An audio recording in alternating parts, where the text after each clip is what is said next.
তালের শ্বাসে লুকিয়ে থাকে গ্রীষ্মের নরম সুখ, এক ফোঁটায় রসের জন্য গ্রাম বাংলার সুখ। হ্যাঁ, আজকে আমরা 2 মিনিট হেলথ টিপসের এই আয়োজনে আমরা তালের শ্বাস নিয়ে আলোচনা করব। আমাদের শরীরে এই উপকারী ফলটি কি কি উপকার পৌঁছাতে পারে, আসুন এই বিষয়ে আলোচনা করি।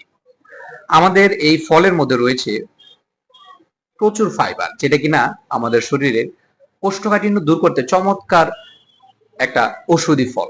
রক্ত শূন্যতা দূর করতেও এর মধ্যে রয়েছে চমৎকার ঔষধি গুণাগুণ সম্পন্ন একটা ক্ষমতা। ভিটামিন এ, বি, সি তে ভরপুর এই ফল, এবং আমাদের শরীরে ক্যালসিয়াম, পটাশিয়াম, আয়রনের ঘাটতি পর্যন্ত এটা পূরণ করতে সক্ষম। এমনকি আপনি চমকে যাবেন, অ্যান্টি ক্যান্সার জনিত ফল হিসেবেও এটা পরিচিত। তাহলে কেন বাহিরের ভাজা পোড়া আজে বাজে জিনিস খেয়ে আপনার পেটকে ভরপুর করছেন? আসুন ভালো জিনিস খাই, শরীরকে সুস্থ রাখি, মনকে সুস্থ রাখি, এবং আপনার শরীরকে ভালো জিনিস প্রোভাইড করুন। বিসমিল্লাহ। আজকে এতটুকুই। পরবর্তী নেক্সট 2 মিনিট হেলথ টিপসের জন্য অপেক্ষা করুন। আমাদের আইডিয়াল কিউরের পাশেই থাকুন। আসসালামু আলাইকুম।